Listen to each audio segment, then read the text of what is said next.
L'Australie est célèbre pour ses kangourous, pour sa grande barrière de corail, ses paysages grandioses, mais aussi pour le boomerang. Cet étrange objet en serait originaire, inventé par les populations aborigènes qui l'utilisaient, dit-on, pour faire des exercices d'adresse. Un objet qui a aussi été utilisé comme une arme avant de devenir un sport dont nous avons avec nous l'un des champions. Bonjour Olivier Chalmas. Bonjour. Merci d'avoir fait le chemin sans bâton pour venir jusqu'à nous ce matin.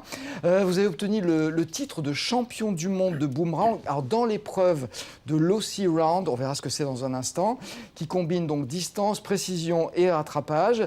Et vous habitez à Saint-Jean-de-Moirans, c'est en Isère, c'est donc bien loin de l'Australie. Je ne sais pas si vous le regrettez ou pas. Il paraît d'ailleurs qu'on a retrouvé des boomerangs plus anciens que ceux qu'on trouve en Australie, mais bien loin de l'Australie, c'est vrai ? Oui, le plus ancien boomerang a été retrouvé en Pologne. Il date de moins 23 000 ans. Il était dans une défense de mammouth. Il a les caractéristiques d'un boomerang. On en a retrouvé également dans les tombes de Toutankhamon, pareil, qui ont les caractéristiques aérodynamiques du vol du boomerang.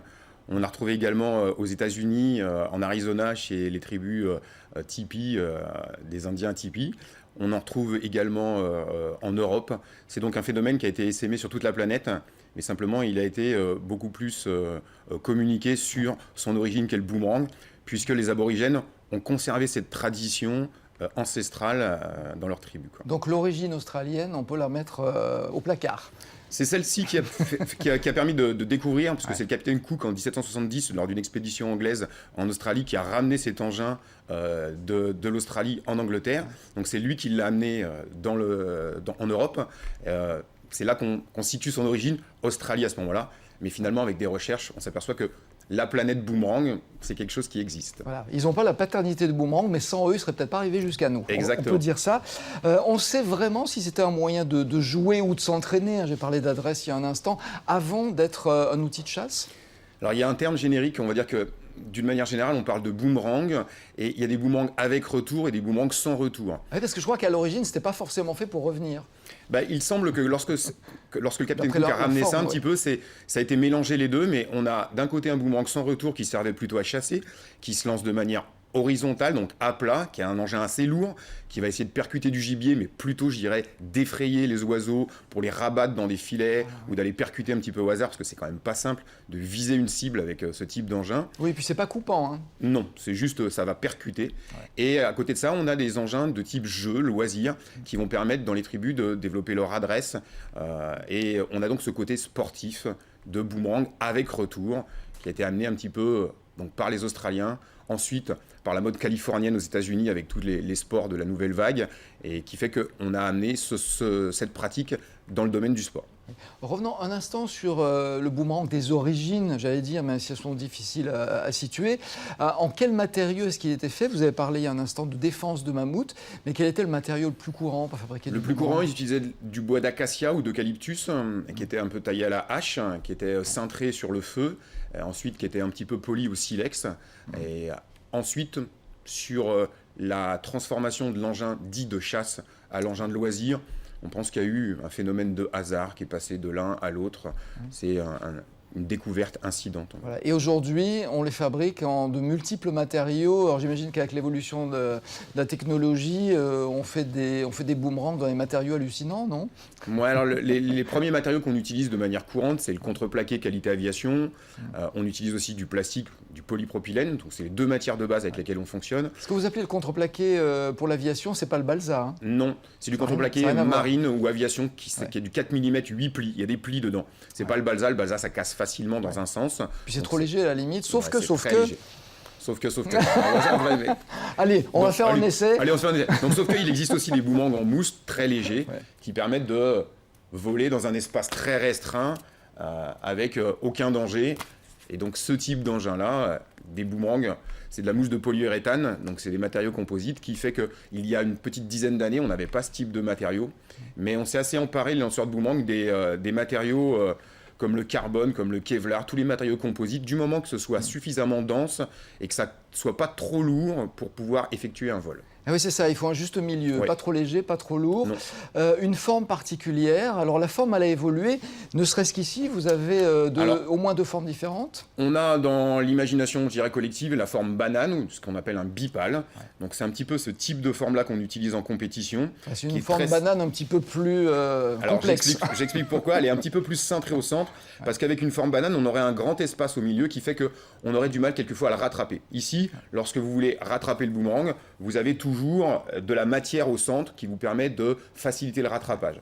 Donc on a ce type de boomerang-là, qui sont nos formes bipales, et on a également ce type de boomerang qui sont des formes tripales, qui est le plus usité pour la majorité des épreuves en compétition. C'est le plus courant aujourd'hui. Depuis quelle époque on fabrique des boomerangs de cette forme-là? À partir de 92, ça a été accepté, les formes tripales et donc c'est récent. multipales. Donc c'est assez récent, quoi. Ouais. Alors c'est un objet quand même assez technique, j'imagine. Il correspond à des règles à la fois géométriques et de physique très, très particulières. À l'origine, ça ne pouvait pas être le cas. Si. Non, à l'origine, c'était un petit peu le hasard, comme je vous l'ai dit précédemment, qui fait qu'on a découvert le boomerang. Souvent, on imite la nature pour découvrir quelque chose. C'est souvent par accident qu'on Voilà. découvre des choses. On imagine très mal les aborigènes ou quelqu'un se dire à un moment donné, je veux lancer quelque chose qui va me revenir aux pieds ou dans les mains. Donc c'est difficile. Et donc, je vais utiliser telle formule Je vais mathématique. utiliser telle formule. Mais dans les formules, il y a un néerlandais qui s'appelle Félix Hess qui a fait une thèse de 600 pages sur les formules. Donc c'est compliqué. Il y a des phénomènes aérodynamiques qu'il faut maîtriser pour que le boomerang revienne. Il y a ce qu'on appelle la précession gyroscopique, donc c'est des gros termes, l'effet gyroscopique, il y a la portance, donc des choses qu'on va maîtriser globalement, mais lorsqu'on va usiner le boomerang, on va dire qu'il est très très difficile d'anticiper à l'avance les qualités de vol de ce type de boomerang qu'on veut. Je veux un boomerang pour faire telle chose, je vais faire donc tel usinage dessus. Je vais être un petit peu provocateur, mais globalement, c'est plus facile d'envoyer une navette spatiale, c'est très codifié, que de reproduire un boomerang à l'identique avec une performance donnée. Ah oui, donc on ne peut pas en avoir 2 exactement les mêmes. Sauf dans l'industrie, Voilà. où finalement ils sont moins performants, si. Non, dans Ce qu'on trouve l'industrie. dans le commerce courant aujourd'hui, est-ce que ce sont de bons boomerangs? Il y a de tout. Dans le commerce, on va dire, il faut s'adresser, c'est un engin de sport. Donc, ça ne se trouve pas dans n'importe quel type de magasin. À partir du moment où c'est un engin de sport, les boomerangs sont globalement plutôt en polypro, donc du plastique. C'est des boomerangs qui sont moulés. Donc le moule permet une reproductibilité de la matière et de l'objet. C'est des boomerangs qui sont, pour les débutants, faciles d'accès. En compétition, comme on les fait nous manuellement, c'est difficile de les reproduire de manière industrielle. Bien que on commence à essayer de surmouler les boomerangs qu'on a fabriqués. On fait 2 coques, une en carbone, l'une de l'autre, et on va essayer de reproduire la forme avec les caractéristiques qui sont données d'une performance pour pouvoir ne pas oublier ça, et au cas où un boomerang casse et qu'il était exceptionnel, on puisse en avoir une trace. Quoi. Quand le jour où on fait un boomerang vraiment d'exception, on a envie de le garder et éventuellement le reproduire s'il lui arrive quelque chose. Voilà. C'est quoi les capacités du boomerang en termes de vitesse Alors les capacités pour un bon lanceur, on va dire, il faut être déjà... Vitesse-distance, c'est les deux performances qu'on peut faire.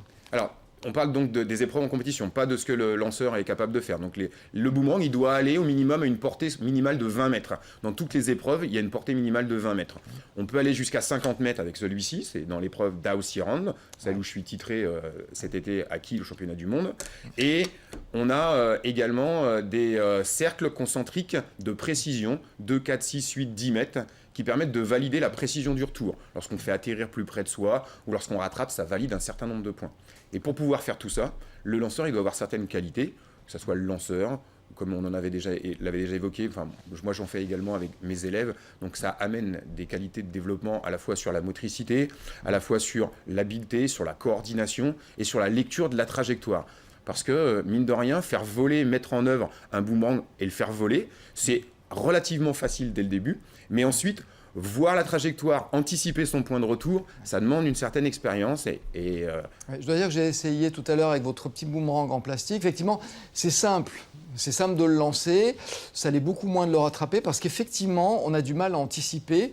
C'est une trajectoire qui est très particulière et le cerveau humain fait que quand on n'est pas habitué, on a beaucoup de mal à anticiper ce retour. Alors vous êtes devenu un expert, un champion, je l'ai dit, donc vous faites la compétition. On est venu très vite, mais c'est parce que j'ai mal posé ma question. Je veux savoir quelles étaient...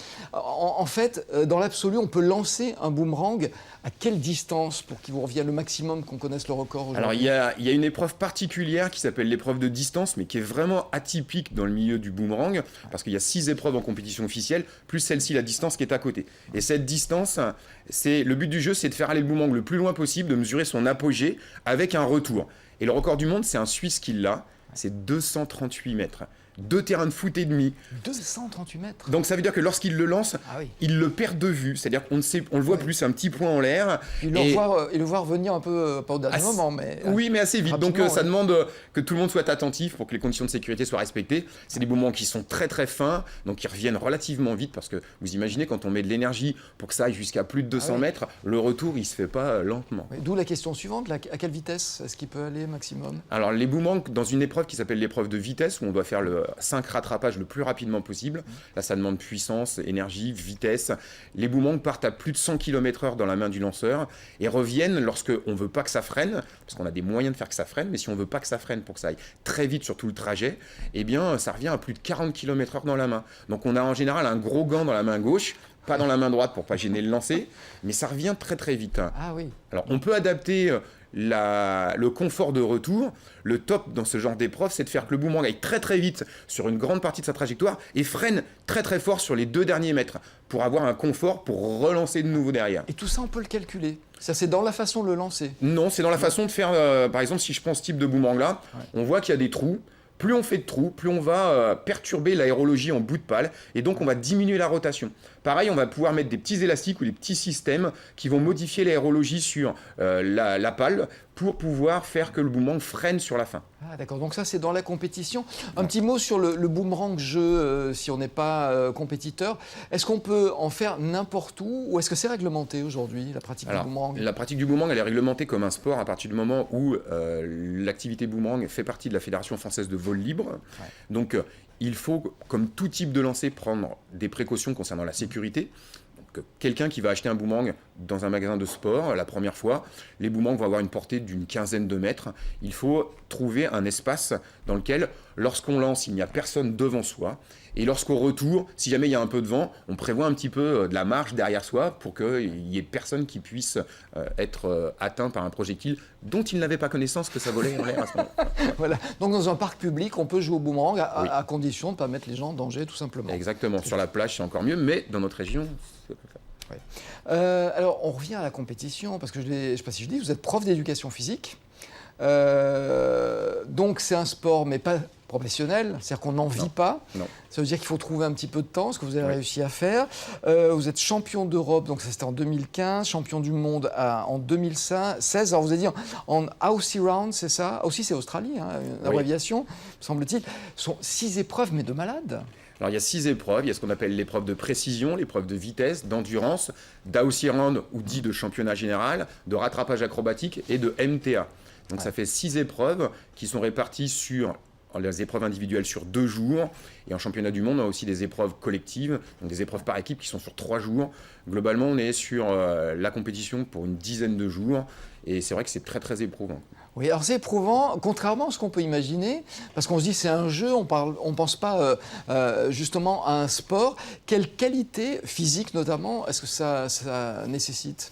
Alors, il y a une qualité physique, c'est déjà la mise en œuvre du lancer. Donc, il faut être capable de projeter, de propulser un engin qui fait plus ou moins de poids en fonction de la discipline qu'on va pratiquer.